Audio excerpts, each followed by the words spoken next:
we start this podcast again? I do this every time now. Welcome in. That's this one. No, a podcast. Bring high performance to the people. That's it. All right, here we go. In 3, 2, and 1. Welcome into the Train with the Best podcast, the podcast that brings high performance to the people. I'm Craig Hoffman, a fitness and media professional. And I'm Chris Gorez, international presenter and master trainer. And today we're going to talk about the disconnect between aesthetics and athleticism. And we're doing that because there was a great piece in The Athletic by Rustin Dodd about Patrick Mahomes, Luka Doncic, Nikola Jokic, and the dad bod craze, if you will, that has taken over some of the best players in the sport. Like these guys don't look like Roman gods. How are they the best players in the sport? Turns out it's a feature, not a bug. So here's what we're going to do. We actually have Rustin on the show. Rustin and I go way back. So Rustin was nice enough to take some time, talk about the article, talk about the reporting, and then Chris and I will be back in about 20 minutes after you hear that conversation to give our 2 cents on the matter. So without further ado, let's start with today's interview, and then Chris and I will be back to talk about it in just a few.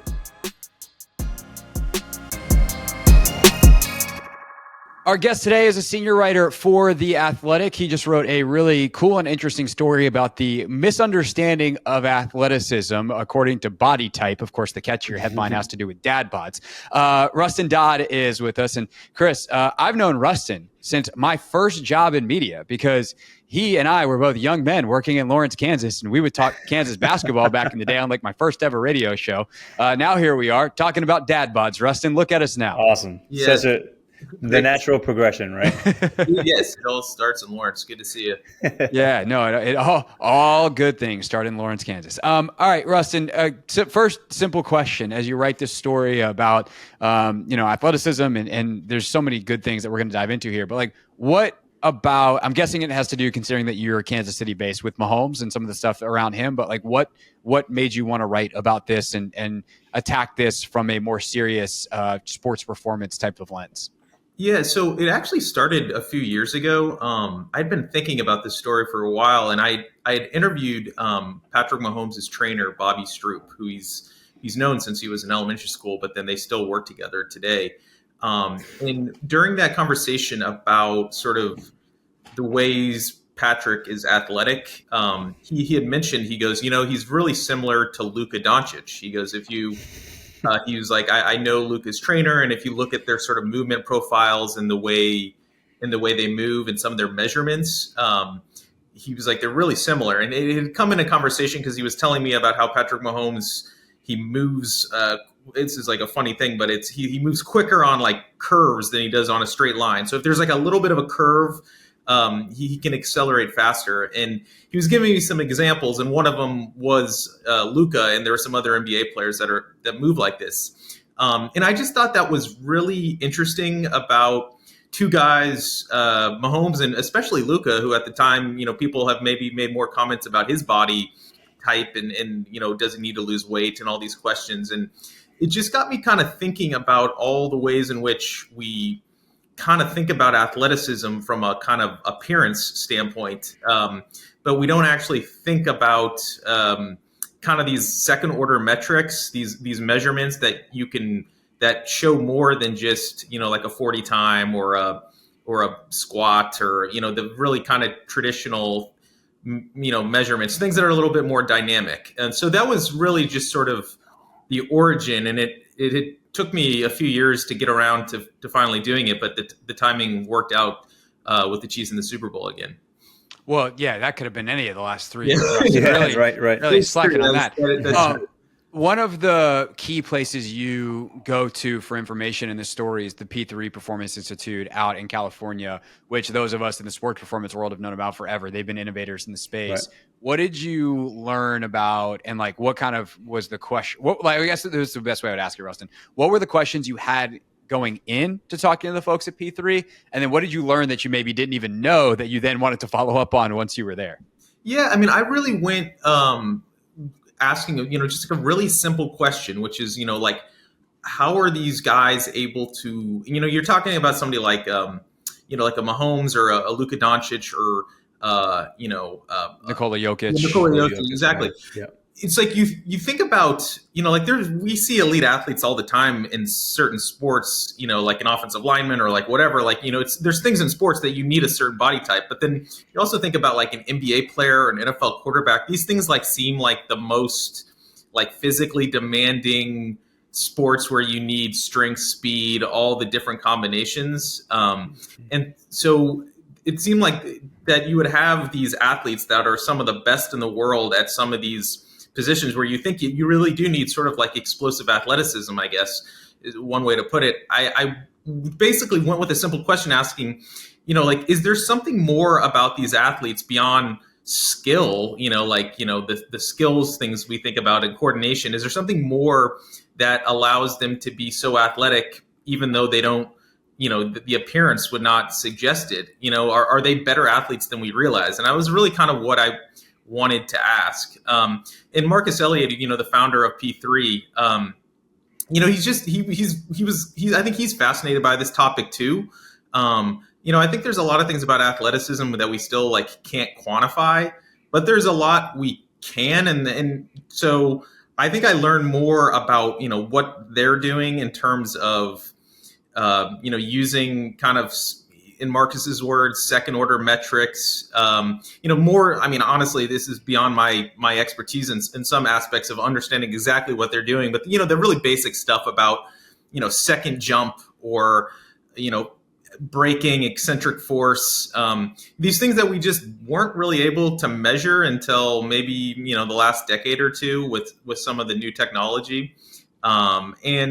And then there's other things too, like, the biomechanics of the ways people's body move. And again, it's a little outside of my scope, but just looking at the ways in which the athlete moves. And then, Marcus talked a lot about now they're able to, with artificial intelligence and some of the machine learning models that they're able to use, they're really able to kind of deconstruct a person's athleticism and body type and movements, and kind of cluster athletes together. And this, we didn't really get into this in the story as much because there just wasn't quite as much room. But it does also, it's kind of exciting for the future that you might be able to sort of, for scouting or player development, you might be able to like look at every single player in the NBA who's a great perimeter defender and look at their body types and movements and kind of deconstruct that, and then kind of, when you're scouting or looking for the next person, you can kind of have an archetype,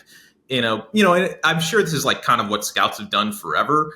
But it used to be very much like a lot more like guesswork and being like, this guy looks like that guy or whatever. And if you actually, the way Marcus says, if you actually look at the data, sometimes guys that are clustered together, they don't actually look like each other, which is kind of interesting, like either body type or just, you wouldn't guess that like, Nikola Jokic is like a similar mover to like a Bradley Beal. But, Jokic is on like the fringe of this cluster that they have. They call them kinematic movers, which are, guys like a Bradley Beal or a Trae Young or he gave me a few other examples. A younger, like a James Harden was in that category too. And it's fascinating to think of those three guys being in the same like movement cluster, but it's really interesting to me. Yeah, so I want to get into that because in the article you do mention kinematic movers, and you mentioned some of these other ways to measure athleticism. And if we're talking about 40-yard dash and vertical jump being kind of your primary, then you have these secondary measurements. But one of the things that you talked about was, okay, some of these guys like a Luka, like a James Harden, they might not be an A in certain categories, but they're no less than a B in all the way across the board. What did you find when you were seeing some of those measurements? Yeah, so as you said, Marcus Elliott mentioned, so he was telling me about the kinematic movers kind of cluster, and he said he kind of referred to them as Swiss Army knives because they just do everything well. And this had come up because he was talking about Jokic and how Jokic maybe not exactly fits like right in that cluster, but he's really close. And when you're 6'11" and you look like that, I mean, that gives you, and you're moving like essentially like sort of a Swiss Army knife guard, you can kind of understand why he's so good. And so, yeah, so I think it was, like thinking about those. Sorry, your question was good, and now I'm like kind of jumping away from it. But basically, you're asking like what about the kinematic movers again? Sorry. Yeah, so if the kinematic movers, we know that they're not an A in any particular category, but is it they have to be at least be a B or a C Yeah. or Okay. So basically, it was they do everything like slightly above average, and again, this is a little bit outside my scope. I don't know, the list of things that they've measured, but it's like hundreds of variables. If you do everything slightly above average, maybe you don't look, like to like an explosive athlete in some ways. Like there's not the one movement or the thing where you say, "Wow, that guy's like, man, that guy's explosive." But when you put all those things together, I think it, especially like in a sport like basketball, that's where maybe you see guys who are, like there was another example. I don't think he's ever been measured, so this is a little bit guesswork. But Marshall Faulk was another example of this, and I kind of forgotten about this because I guess I was a little bit younger when he was in his prime. But people made a lot of comments about his body too. Yep. And if you just look at like his runs and the way it's so fluid, but not like he's running away from guys, and it doesn't even look like he's moving that fast. And I think it's that sort of athleticism where it doesn't like jump off the page, but your eyes are really deceiving. And that was another one of the things I kind of wanted to get across in the article was that like we're really bad at kind of judging athleticism with our eyes sometimes. And you even talk about specifically how traditional body types and what we think of as athletic, the like washboard abs, jacked dudes, that sometimes there's positions or ways in which you have to perform in sport where guys like Bobby Stroup would tell you that's actually a negative. Yeah, I mean, certainly. I mean, this is a classic example. And again, I think I would talk to a instructor from a pitching instructor named Ben Brewster, who's kind of on the forefront of using biomechanics and really getting velocity with pitchers. That's kind of his forte. And he was talking about it, with like pitchers. And one thing he brought up was, like when bodybuilders are like performing, like when they're on stage, they're at their most unhealthy.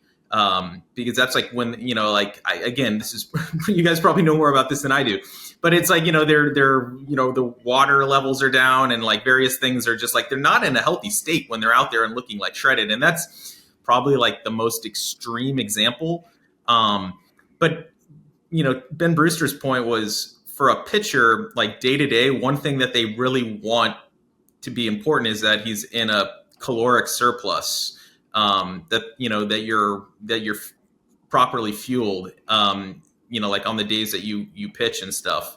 And so that was another example where, this may be, I don't know, it could be oversimplifying it, and again, it's a little outside of my scope, but like, it's almost more important to be, like for a baseball player or a quarterback to make sure you're like properly fueled. And if that, you're not going to be shredded when kind of you look like that, or you're performing like that. Chris, I'm sure for you too, like when you're working with some, even your combine guys who are, trying to run the fast 40, like Right. The under fueling is like an enormous problem within sports because of what people think and the kind of societal standards of fitness versus what actually makes you perform at a high level. Yeah, I think there's a huge difference between aesthetic and athletic, right? Like, so we've seen the guys who look like they're carved out of stone and they can't move at all, and then we've seen the guys who are incredible at moving and super fast and super smooth, and yeah, they have a bit of a dad bod, or and I say that because I'm comparing them to other NFL athletes, right? Like when we say they're slightly above average, that's slightly above average on the NFL world-class level. They're still way above average when we're talking about like general population level, right? So they're still really, really good athletes. But the thing that I'm finding the most interesting is everybody that you're mentioning right now are some of the most durable athletes that are out there. And the best ability is availability, right? So when we're in this industry, and it's not just about, hey, how well can you perform? It's how can you sustain that performance? And even with somebody like Mahomes, when he does get injured, he bounces back pretty fast because he is able to do a lot of things well. And that helps him, whether it's to compensate or to overcome or to mask whatever is going on with his ankle or whatever. Like, he's good at saying, okay, this hurts, but I can find another way to skin this cat. Right. So like, that's what I think about when I think about kinematic movers. Hey, like, are you going to be available? Yeah, because even if this hurts, I can find another way to get it done. No, definitely. And I think if you would ask Bobby Stroop, I mean, so much of what they do is, like tailored towards like injury prevention or just like durability, both in like the flexibility stuff that he does, the like gymnastic routines, things to really like put your body in, awkward positions to really sort of test it. And then secondly, like, having, like not being too worried about, what the body fat percentage is. And, Right. and maybe this is a little bit like a psychological component of just like, we want you to feel good. We want you to feel yourself. But they also, I think, he will say that, like maybe it's a little bit like protective for an NFL quarterback who's going to take hits. Yeah, for sure. All right, last thing for you, Rustin. We've talked about all this very fancy stuff in kinematic movers. Now, you also got down to some real reporting in this story. You went and talked to the girl who kind of is credited with originating the term dad bod, and it's actually kind of an important variable in this story. How did you go about finding that anecdote out? Well, she did a lot of interviews about 10 years ago. And one thing, so what's, it's a great hook for a story. And then people have mentioned Patrick Mahomes' dad bod a bunch, and he's sort of leaned into it because I think he's got a good sense of humor and is a good natured person. He's got 1 million kids now too. So like, What is he going to do? No, definitely. But I think there is a misconception of what that term means. I think people, we think of it like it just means like a sort of an out of shape dad with, like love handles and, that's what it Dude meant. who can literally put his beer can on his belly. Yeah, exactly. But when the original term like went viral, which this was in 2015, there was a Clemson University student who wrote like a blog post for a funny website just like for content and stuff.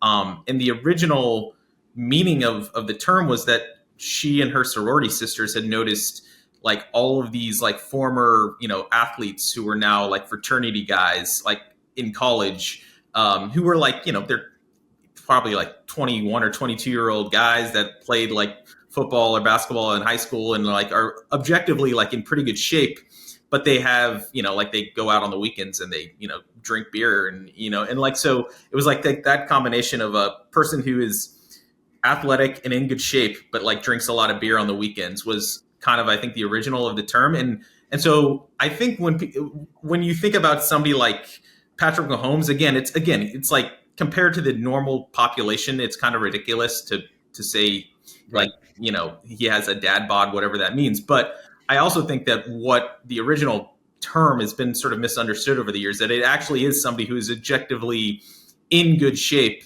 and works out, but also probably doesn't worry about their nutrition, like or has a few too many like carbs on the weekend. Yeah, which I thought was great because it kind of does bring it full circle that there's an underlying disconnect between the aesthetic and the athletic that is kind of at the core of the story on a serious note. And there are much larger real world implications for that when we talk about like body image and body dysmorphia and like people with eating disorder. Like there's actual like really serious stuff that is multi-layered beyond that. Yeah. But the fact that there is like this fundamental and the origin of the term, even though it was done as a funny bit, of athleticism and aesthetics, the way society has deemed them to be important or goal oriented, I think is a great anecdote to include. And so I appreciated that little bit in there. The story's great. You should read it in The Athletic. Rustin Dodd wrote it. It's on the front page right now. And you can check it out there. And if it disappears off the front page, because one of Rustin's colleagues writes another great story, because there's lots of great journalism at The Athletic, then just search. What's fun is you could probably search dad bod in The Athletic and it will show up right there. Yeah. So you can check that out on The Athletic. Rustin, great to catch up, man. Have fun. I'm guessing you're doing plenty of Super Bowl stuff over the next week, so enjoy that, and good luck to the Chiefs, I guess, in their quest for a three-peat, because that'd be a good thing for you. No, thank you so much. It was a great conversation. Thanks, Rustin.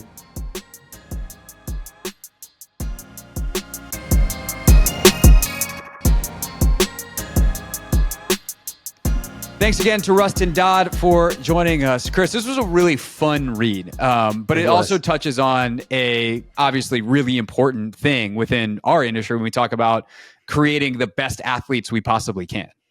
Yeah, I think that, a couple of things. One, we rarely get the athlete that comes in and says, "Hey, I want to get ripped." That's not like the goal, right? Like we don't not if they're a sports performance person, right? Not if they're like a sports performance person. If you're a general population trainer, you get that more often than you get anything else. Yeah, completely but different. If we're talking about the sports performance space, no, very rarely do you get people that come in and be like, "I want to get ripped." It's like, no, I want to get faster or stronger or better at my sport.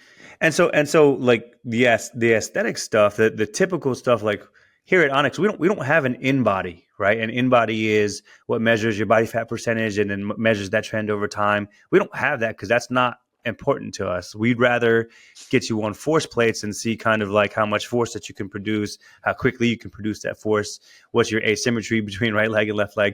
We'd rather have that information than what your body fat percentage is, because ultimately we don't perform well because of body fat, right? Like, so we don't focus on that stuff. However, there is a time, like right now when we're in pro day and we were in combine training, there is something to looking the part, right? Because the scouts are going to come and they're going to come and look at your kid, or they're going to look at your athlete and they say, do they pass the eye test, right? Like, does he look like an NFL running back, wide receiver, DB, whatever, right? And there is a little bit to that.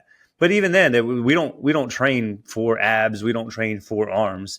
It's just something that is like kind of a byproduct of the things that we're doing. So, and now that you see a lot of specialization in my field where people are learning how to move early, you look at somebody like Wembanyama, who has a whole team around him that's just teaching him how to move well. He doesn't care like what his arms and abs look like. He just wants to be able to be available. He wants to be mobile. He wants to be, have the core strength that he needs, the balance that he needs.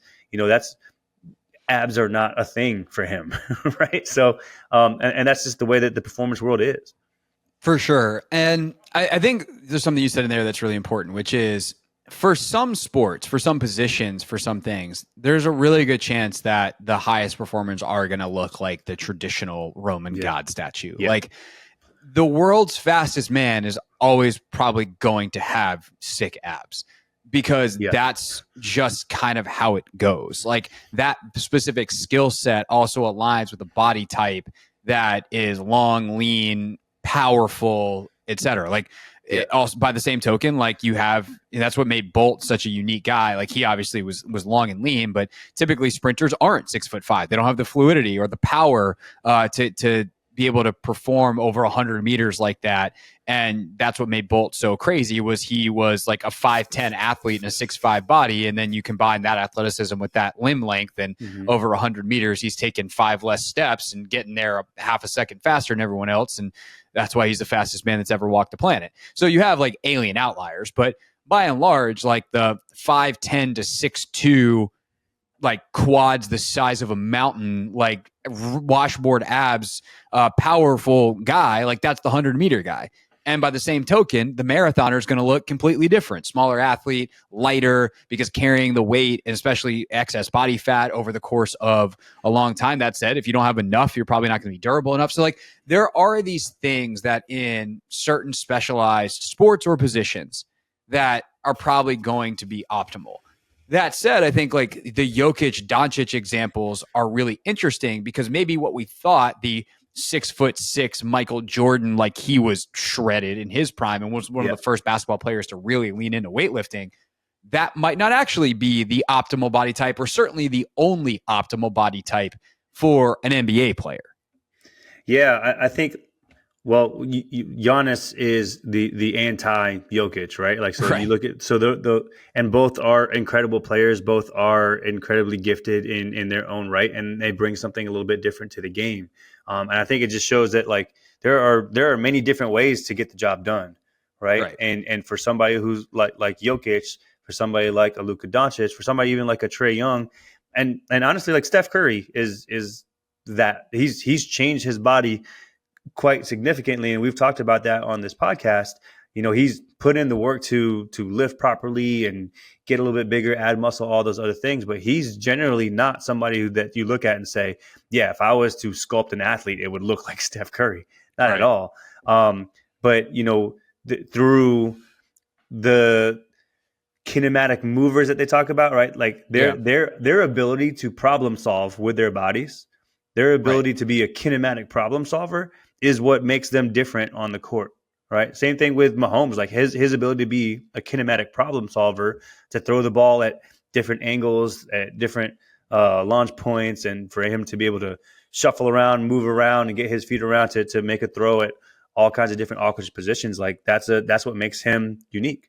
For sure. And I think thinking about this even more, the more ways or the more skills required, the more problems there are to solve in your sport, probably the more variance there is on what can be an optimal performer, right? If you're a 100-meter sprinter, like the only way to get as fast as possible from here to there is to run as fast as you effing can. Like you got to have a great start, you got to have a good middle, and you got to have a great close. Like that's it. There are no options within that. You have to be explosive. You have to be powerful. There's no way to finesse 100 meters. You can finesse a basketball game. Yep. You can power a basketball game. Like the way Giannis plays and the way Jokic plays are completely different. They accomplish very similar outcomes, but they do it in extraordinarily different ways. And that obviously leaves more room for the different body types. With that, I do think some of the measurements themselves that Rustin mentioned in the piece are really interesting. Doncic did go to P3 and got measured. One of the best force absorbers. They talk about eccentric force absorption. One of the best force absorbers that they've ever measured. Extremely, like I think it's at like 92nd percentile, if not even higher. And like that makes sense to me. You watch Luka play and his ability to stop on a dime, change direction, reaccelerate. He doesn't have to go that fast because he stops faster than you. Yeah. And like that, those types of abilities or decision making and reaction time, like the ability to measure those things, I do wonder if they become a bigger part of the scouting profiles, and they probably even are behind the scenes in some places than what we know now, as we just literally booked our plane tickets for the combine, where we publicly get the 40s and the verts and all that kind of stuff. Yeah, but I think like what you just said, force absorption, that's everything right there, and that's not just like stopping and cutting and all that other stuff, but like what Luka does so special is he uses his body well, and then when you try to get physical with him, he's able to absorb that and turn that into energy, whether he spins off of you or takes that up to an up and under or whatever. And Jokic is the same thing. So like you look at the way that these guys can take your best shot and use it against you, like that's some Bruce Lee type stuff right there, right? So that those are the athletes that I think that aesthetically, when we look at the eyeball test, they're not going to pass the eyeball test because they're not going to have 12-pack abs and they're not going to look like they're chiseled like Giannis. But I love the fact that we're finding these other measurements where we look at force absorption and we say, actually, they do this at a very elite level. This isn't something that like they're falling behind on. They actually do this better than everybody else. And maybe this is the more valuable thing that we look at instead of just force production. How well do you absorb force and recreate it and use it however you want to use it? Yeah, I think that's kind of the main point of the story, right? Is like what we traditionally think of as athleticism is 40 time bench press, how much do you squat, and are you ripped? And we should change that. And I don't think that like the two of us and a lot of folks that are listening that are high performance type people, like I don't necessarily think that we think of it that way.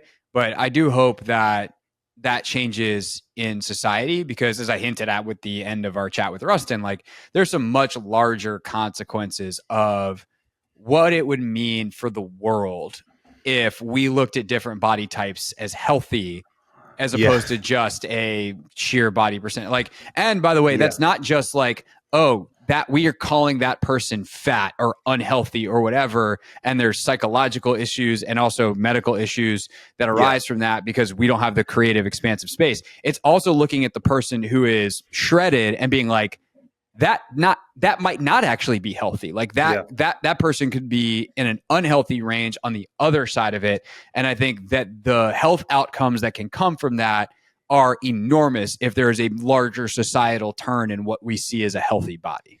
I think you hit the nail on the head. Like what I take from this whole conversation is not necessarily like how we look at things, but how we can present like what is healthy.